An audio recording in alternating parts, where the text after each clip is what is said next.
Première vidéo sur YouTube, on va parler de vêtements. Je vais vous montrer tous les derniers achats que j'ai pu me faire, les derniers échanges que j'ai pu me prendre cette année, donc c'est-à-dire 2024. On va commencer tout de suite par une veste, donc ça va être un bomber N2B. C'est un bomber de l'armée américaine, c'est les collections arctiques, donc ça va être les vêtements qui ont été produits pour les soldats américains qui tout simplement étaient en opération dans des conditions de froid extrême, d'où le terme arctique. Là, ça se passait en grande majorité dans l'Antarctique, avec la fameuse capuche qui peut se zipper, coupé très boxy, comme on aime, c'est une taille XL. Normalement, une taille L devrait le faire, mais je vous avouerai que j'aime beaucoup ce côté qui va être très oversize, très loose dans le fit. Donc c'est une pièce qui va être exceptionnelle, une belle pièce d'archives militaires. Faut savoir, c'est que moi, j'adore ça. Pour toutes les personnes qui me suivent sur TikTok et qui ont déjà vu mes hauls, mes présentations de vêtements, vous savez que je suis un grand fan de ça. Avoir un côté utilitaire, qualitatif, historique derrière, qu'on retrouve très rarement ailleurs. Et d'ailleurs, il faut le savoir, c'est que beaucoup des plus grands designers de ce monde se sont inspirés des vêtements militaires. Celui-là, ça fait un moment que je voulais me le prendre. Ça va être un vieux haut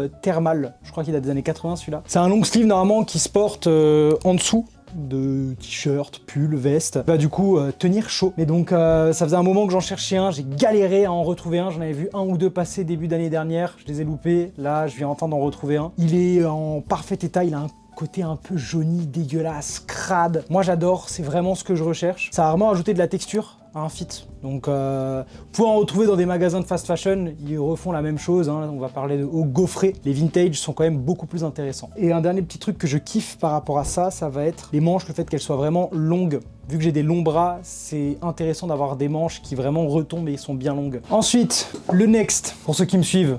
Bichat, ça vous dit sûrement quelque chose. Pour ceux qui me suivent pas et qui me découvrent, ça va être un créateur indépendant, artisanal. Et récemment, j'ai récupéré ce pull chez lui, d'une épaisseur exceptionnelle, d'une qualité exceptionnelle, qui va avoir un délavage et une couleur violet un peu lilas. Donc c'est pas forcément très facile à porter, mais habillé tout en noir, franchement c'est pas mal. Ça a une dégaine de fou, t'as de l'usure de partout. Les manches sont dégueulasses, le pull est dégueulasse. Ma vie est dégueulasse, je suis dégueulasse et c'est ça ce qu'on aime. Il est vraiment un créateur que je tiens particulièrement dans mon cœur. Le travail qu'il fait, c'est quelque chose qui, moi, me parle énormément. L'identité visuelle qui s'est construite, la direction artistique qu'il va y avoir derrière. Pareil, la casquette, c'est aussi une Bichat full boro parce que au-delà de faire des pulls, des t-shirts délavés et destroy, ça va être aussi quelqu'un qui maîtrise parfaitement l'art du sashiko boro. Et donc voilà.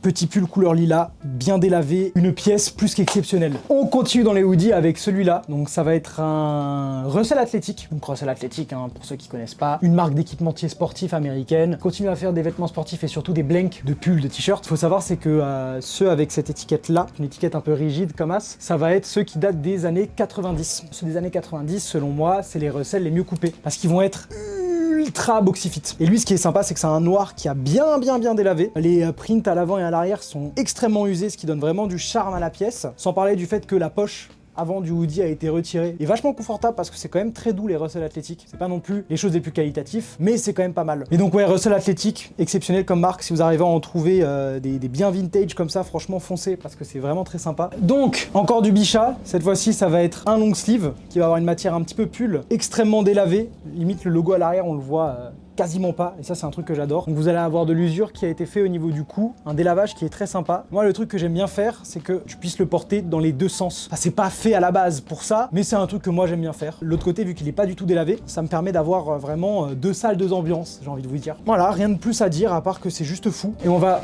continuer avec du Bichat, ce t-shirt là. Donc lui qui ne va pas avoir de print ni quoi que ce soit, c'est vraiment un t-shirt juste délavé. Une couleur un petit peu chocolat, café, avec des endroits t'as l'impression que ça a été un peu fumé, comme une sorte de pellicule de cinéma qui a un peu cramé, moi j'aime bien. Donc tout est single stitché. Voilà, single stitch, hein, c'est un type de couture qu'il y avait sur les t-shirts avant les années 90, voire pendant les années 90. C'est au lieu d'avoir deux traits, en fait t'en as qu'un seul qui est un peu invisible. C'est comme ça que les bandeurs de vintage comme moi arrivent à savoir si la chose est vieille ou non et si du coup ça vaut le coup de l'acheter parce qu'on veut quand même être différent mais avec des choses qui n'ont pas réellement de sens. Moi j'adore, j'apprécie. Est-ce que vous appréciez? Je l'espère. Et si tu n'apprécies pas, bien c'est pas grave parce que je m'en bats les couilles. Non, je rigole. Si t'apprécies pas et que tu peux me faire un petit retour qui est très constructif dans les commentaires, j'apprécierai et je lirai. Alors, next.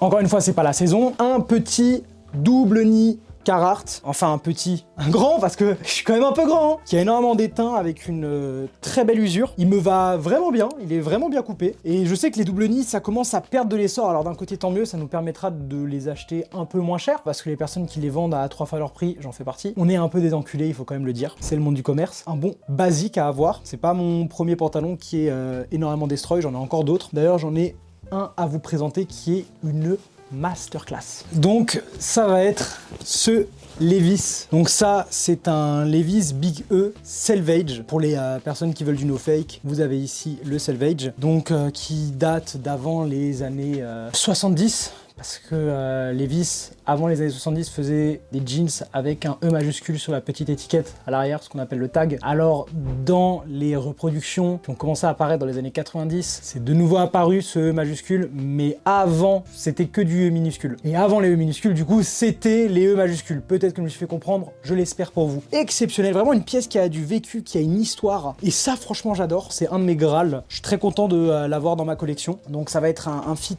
vraiment régulier. On n'a plus trop l'habitude de nos jours avec toute cette tendance aux pantalons extra wild, vraiment baggy, parce que c'est vraiment devenu une norme de nos jours, le baggy. Ce genre de pantalon est limite considéré comme du slim, sachant qu'il faut savoir que c'est du régulier, c'est pas du slim, hein. Il faut pas confondre le slim avec le tapered, il faut pas confondre le slim avec le skinny, on fait souvent des amalgames, enfin on va souvent les confondre, ou utiliser le terme skinny à tort pour faire du clickbait. Donc ne pas mélanger, ça serait bien, chaque mot a une signification, et ça serait bien de respecter cette signification, si vous voyez ce que je veux dire. Mais donc ouais, très belle paire. Magnifique usure, une vraie pièce d'histoire, je suis vraiment content de l'avoir. L'histoire, c'est quand même quelque chose d'important et c'est quand même quelque chose de bien. Et je trouve que dans le vêtement, c'est encore plus notoire, que ce soit dans les pièces d'archives de designer comme dans les pièces vintage. Moi, personnellement, c'est plus mon dada. Et je respecte le kiff de tout le monde. En parlant de jeans, il y a un truc qui a apparu, qui a disparu derrière, c'est normal. On va vous parler aujourd'hui de ce Selvage Bisha. Voilà, ça va être un jean Selvage de nouveau, donc en toile japonaise, mais cette fois-ci coupé wild, coupé large, avec un délavage qui est